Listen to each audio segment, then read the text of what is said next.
Here we are, and you're sat the other side of the table for a change. A little bit uncomfortable for you. Yeah, it's definitely a different feeling anyway. But yeah, no, what I'm enjoying so far, but I haven't played yet, so we'll work out how I'm feeling properly tomorrow.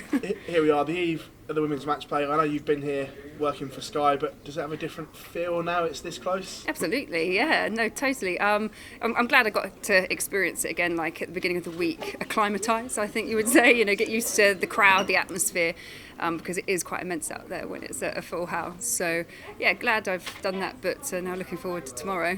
You come here in good nick as well. The last block of women's series played some really good stuff, cemented your place here, which must have been a nice feeling.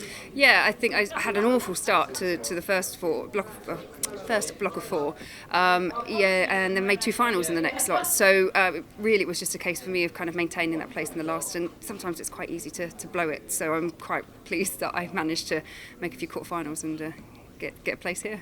What was the moment like when you realised it was done, mathematically boxed off? Yeah.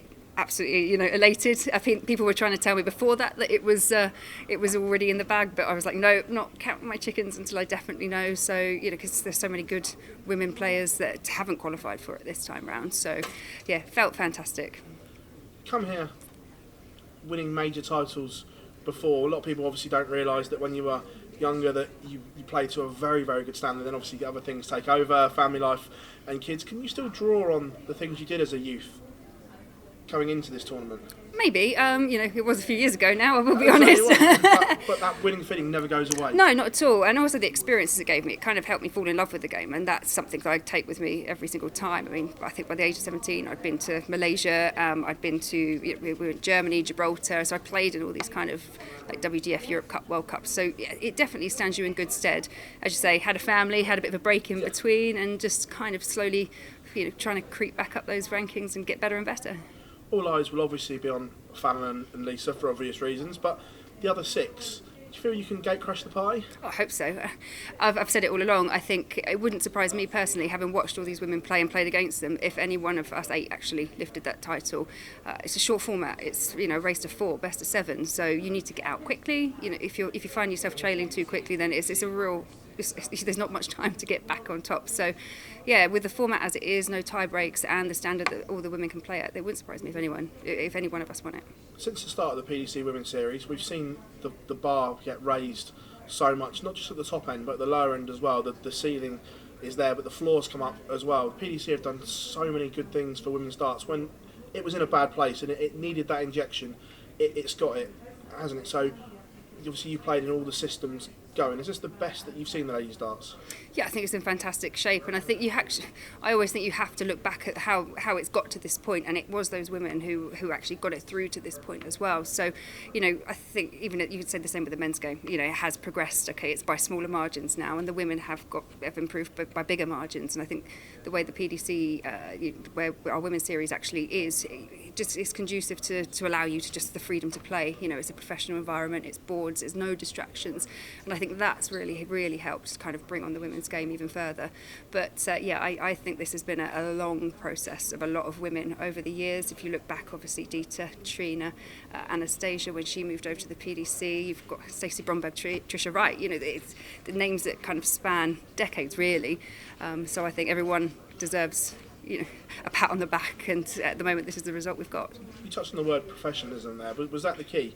I'm not being derogatory to other organisations, but they are more amateur, and it is more about a laugh and a bit of a social at times, where this is fully focused on darts. Has that been the key? I think so. For me anyway, I think I've played in some tournaments, and like you say, this is no disrespect to any organisation, we appreciate the darts across the board, but I think just having that, it sounds really silly, but wide Rockies, I used to stand very far to the right. I had to change because the system we were playing in, that we had narrow Rockies. I got my foot stuck in a grate once in one of the tournaments I played in. I have been going for a double 10 and someone's walking back at you, and it's no one's fault, it's just the setup that it is. So to have the freedom of just not having any distractions, I think that's been, for me personally, that's been really big, a real big key. Some more great news as well dropped this week. The expansion of the Women's Series, the Matchplay will return for 2023 and increased prize money. Has there ever been a better time to be a lady dart player? No, fantastic. And I think what I hope this encourages is more women dart players. I hope more women get into the game, girls, because these opportunities are now there that there's more opportunity, and the fact that we're being on Sky Sports, so you've got global recognition for the darts. Hopefully, it'll encourage more people to take it up. Laura, all the very best tomorrow. Thanks. So Laura, how did it feel to be swapping the Sky Sports commentary box for the big stage? It must be a little bit surreal, mustn't it? It's petrifying. No, no, it's not. It's exciting. It's nerve-wracking. It's kind of every kind of superlative you want to kind of try and find. But I will say, the comfort of the comms box up there, away from everyone else. This is really putting yourself out there, and I just hope that I can find some of the levels that I found on the women's series. We've seen a lot of the ladies come into the Winter Gardens here for the first time to kind of, see their new surroundings. You've obviously been here before as a commentator. Do you feel that sort of familiarity with the Winter Gardens could be an advantage for you? I hope so, but ultimately it's just how you perform when you're up there. We're all human beings. We're all capable of, having good days and bad days, and I just hope tomorrow is a good day for me. But I think just the atmosphere. I think if you were experiencing it for the first time as you walk on, that's quite cool. That's quite full on. But, it is what it is at the end of the day. Hopefully it'll help me, but I think the only thing that's really going to help me is my arm and, playing well. You mentioned you come to this event with real form behind you. You've made back-to-back finals earlier this year. You also beat Lisa twice on the women's series. I don't think anyone else has done that apart from Fallon, so that must give you great confidence. Yeah, absolutely. I mean, like I say, Lisa is the front runner. It's who we're all trying to chase her down at the top of the rankings there. But, it gives you confidence. Of course it does. I mean, I think for me it's doing it again and again and again. At the moment I've got Aileen de Graaf. We've had some really tight battles recently, most of which I was on the other end of, unfortunately, so I'm hoping that we can just have another good match, but I come out the winner on this occasion. Brilliant. Best of luck, Laura. Thank you.